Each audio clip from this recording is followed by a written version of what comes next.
அத்தியாயம் 4. ராஜகுரு தாத்தாச்சாரியார் தெனாலிராமனின் புகழைக் கண்டு நாளுக்கு நாள் பொறாமைப்பட்டார்.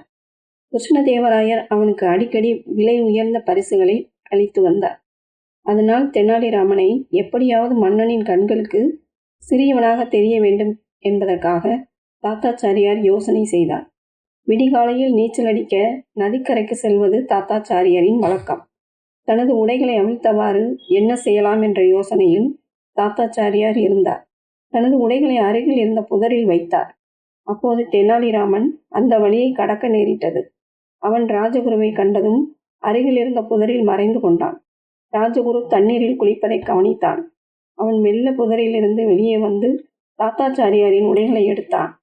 பின்னர் மறுபடியும் புதரில் சென்று மறைந்து கொண்டான். தனது உடைகளை காணாமல் ராஜகுரு எவ்வாறு தவிப்பார் என்பதை நினைத்து பார்த்தான் தெனாலிராமன். தன்னை காவலர்களை கொண்டு வெளியே துரத்திய தாத்தாச்சாரியரின் கொடிய நடத்தைக்காக அவரை பழிவாங்க எண்ணினான். ராஜகுரு ஒரு பெரிய நீச்சல் அடித்தார். குளிர்ந்த நீர் அவருக்கு புத்துணர்வு அளித்தது. அவர் நீரில் இருந்து வெளியேறி தனது உடைகளை வைத்து இடத்துக்கு வந்தார். எனது உடைகளை காணவில்லையே என தாத்தாச்சாரியர் அதிர்ந்து சுற்றுமுற்றும் பார்த்தார். ஆனால் யாரையும் காணவில்லை. திடீரென்று ஒரு சிரிப்பொலி எழுந்தது.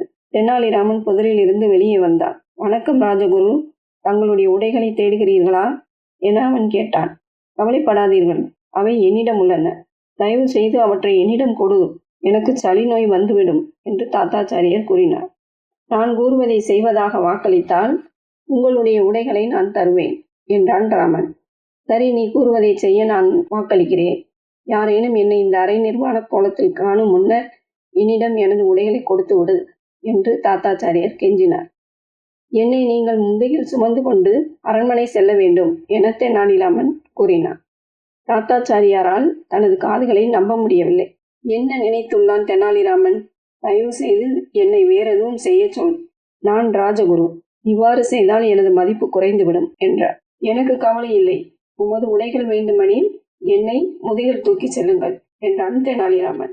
ராஜகுரு ஒப்புக்கொண்டார். அவர் தரையில் அமர்ந்ததும் தெனாலிராமன் அவரது தோள்களில் ஏறி உட்கார்ந்தான். இப்போது நாம் செல்லலாம் என ராமன் கூறியதும் அவர்கள் புறப்பட்டனர். கிருஷ்ணதேவராயர் காலை தென்றலை அனுபவித்தவாறு தனது மாளிகை முற்றத்தில் நடந்து கொண்டிருந்தார். 2 மனிதர்களை கண்டதும் அவர் ஆச்சரியப்பட்டார். ஒரு மனிதன் மற்றொருவரின் தோள்களில் வேடிக்கையாக அமர்ந்திருந்தான். தூரத்திலிருந்து அவர்கள் யாரென அவரால் அடையாளம் கண்டுபிடிக்க முடியவில்லை. அவர் தனது காவலர்களை அழைத்து யாரோ ஒருவன் மற்றவரின் தோளில் அமர்ந்து கொண்டு வருவதை சொன்னார். சென்று அவனை அடித்து இழுத்து கொண்டு வரவும் என ஆணையிட்டார். தெனாலிராமன் அரச காவலர்களிடம் பேசுவதை தொலைவில் இருந்தே கண்டான். மன்னன் தண்டனை அளிப்பார் என்பதை அவன் உணர்ந்தான். ராமன் ராஜகுருவை நிற்கச் சொல்லி அவரது தோள்களிலிருந்து கீழே குதித்தான். உங்கள் முதுகில் என்னை சுமந்து வர சொன்னதற்கு என்னை மன்னியுங்கள். அதன் பலனாக நான் உங்களை என் முதுகில் சுமந்து செல்கிறேன் என ராமன் பணிவுடன் சொன்னார். தெனாலிராமன் மன்னிப்பு கேட்டதை கண்டு தாத்தாச்சாரியாருக்கு ஒன்றும் புரியவில்லை. அவர் ராமனின் முதுகில் ஏறி அமர்ந்தார். பின்னர் ராமன் நடக்க ஆரம்பித்தார். காவலர்கள் பின்னாலிலிருந்து வந்தனர். அவர்கள் முதுகில் அமர்ந்தவரை பலமாக அடித்தனர். பிறகு அவர்களை அரசரிடம் அழைத்து சென்றனர். முட்டாள்களே, நான் உங்களை ராஜகுருவை அடித்து அழைத்து வர கூறவில்லை. நான் மற்றவனது முதுகில் அமர்ந்திருந்தவனை அல்லவா அழைத்து வர சொன்னேன் என்றார் மன்னர். ஆனால் அரசே, மற்றவரது தோளின் மேல் அமர்ந்திருந்தவரையே நாங்கள் அழைத்து வந்துள்ளோம் என்றனர் காவலர்கள்.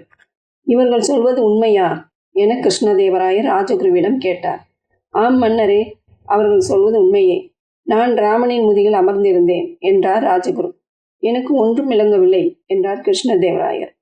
தெனாலிராமன் என்னை தந்திரமாக ஏமாற்றி விட்டான். நதிக்கரையோரமாக நாங்கள் நடந்து சென்று கொண்டிருக்கையில் தனது கால்கள் வலிக்கின்றன என ராமன் கூறினான். அதனால் அவனை எனது தோள்களில் சுமந்து வந்தேன். ஆனால் அரண்மனையின் அருகே வந்தபோது ராமன் என்னை சுமந்து வருவதாக கூறினான் என ராஜகுரு விளக்கினார். இதனை கேட்ட கிருஷ்ணதேவராயருக்கு தெனாலிராமனின் சாதுரியத்தை எண்ணி சிரிப்பு வந்தது. ஆனால் ராஜகுருவையே அவன் ஏமாற்றியதால் அவருக்கு சற்று வருத்தமும் உண்டானது. கதை நிறைவுற்றது.